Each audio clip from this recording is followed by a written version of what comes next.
Welcome guys, secret invasion का final episode आ चुका है जो इस सीरीज की परफेक्ट एंडिंग दिखाता है और मुझे पर्सनली ये एपिसोड काफ़ी अच्छा लगा। इस एपिसोड में फ्यूरी अपने ओल्ड क्लासिक लुक में दिखाया जाता है और 6th एपिसोड की शुरुआत में फ्यूरी प्रिसिला से अपना ध्यान रखने को कहता है और खुद स्क्रलॉस जाता है हार्वेस्ट लेकर, जो कि रशिया में था।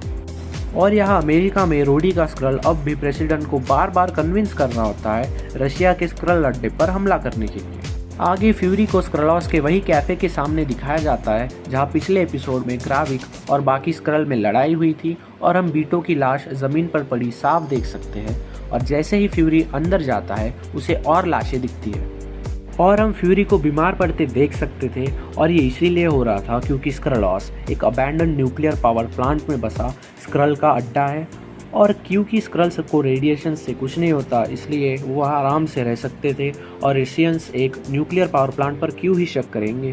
इसीलिए रेडिएशन की वजह से फ्यूरी को सांस लेने में दिक्कत हो रही थी। रोडी को सोनिया का फ़ोन आता है और वो कहती है प्रेसिडेंट को अभी वहाँ से निकालें क्योंकि फ्यूरी बौखला गया है और वो नहीं चाहता मासूम स्क्रल्स पर हमला हो स्क्रलॉस में। और रोडी डर के मारे प्रेसिडेंट को शिफ्ट करने और हॉस्पिटल की सिक्योरिटी बढ़ाने की प्रोसेस में लग जाता है।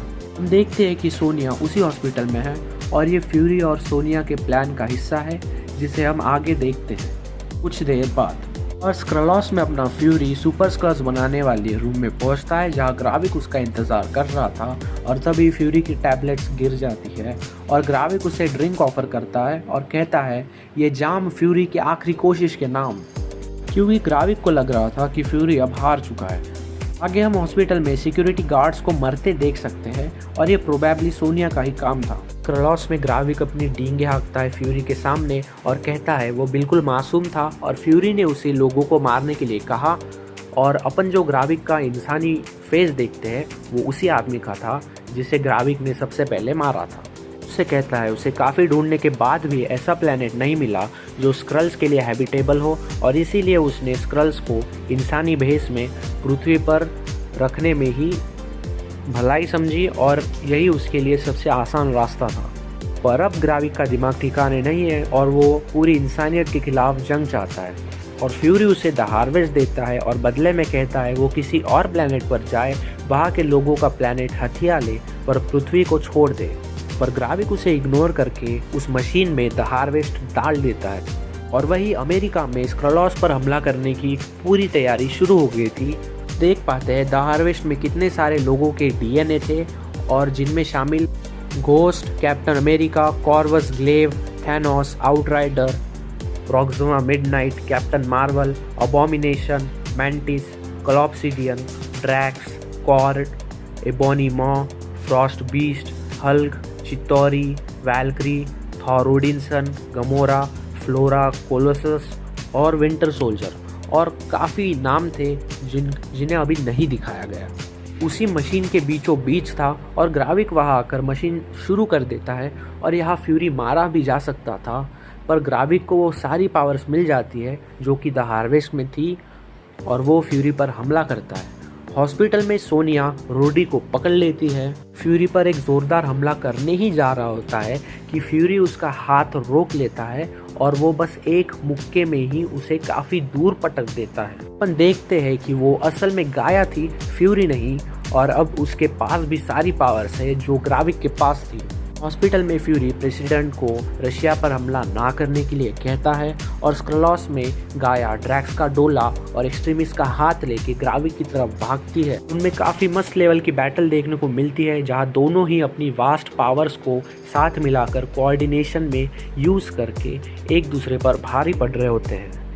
लेकिन शुरुआत कैसी भी हो, आखिर में जीत तो सच्चाई की ही होती है और गाया कैप्टन फ्लैटस मार्वल की पावर यूज़ करके ग्राविक को एक फाइनल ब्लो देती है और उसका किस्सा खत्म हो जाता है।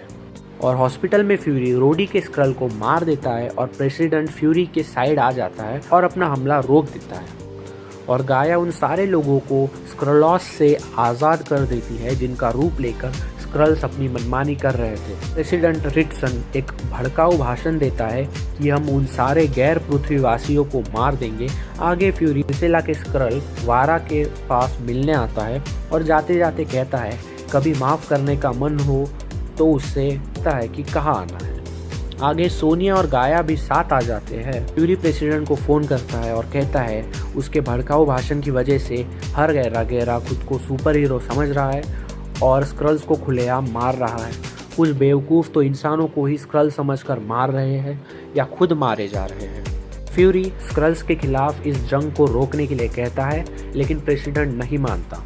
अगले सीन में सोनिया और गाया हज़ारों की तादाद में इंसानों को बंदी बना देखते हैं, जो कि प्रूफ था स्क्रल्स उनके अंदाजे से कई ज़्यादा की तादाद में पृथ्वी पर अब भी मौजूद है। फ्यूरी एक अनजान जगह पर आता है और कुछ देर बाद वहाँ वारा भी पहुँच जाती है और उनमें कुछ रोमांटिक बातें होती है और फ्यूरी कहता है सेबर से एक खबर है, वाह सेबर से खबर, कि क्रिस स्क्रल्स के साथ समझौता करने के लिए तैयार है और उसे एक डिप्लोमेट चाहिए जो उनसे कन्वर्सेशन कर सके और उसके लिए वारा परफेक्ट है। और फ्यूरी पप्पी शप्पी देकर उसे सेबर ले जाता है और यहीं पर लास्ट एपिसोड खत्म हो जाता है इस सीरीज़ का। तो अगर आपको सेबर के बारे में नहीं पता तो ये एक ह्यूमन स्क्रल एरोस्पेस डिफेंस सिस्टम है जिसका हेड निक फ्यूरी है। तो बस वीडियो यही ख़त्म करते हैं। लाइक और सब्सक्राइब करना मत भूलना। बाय।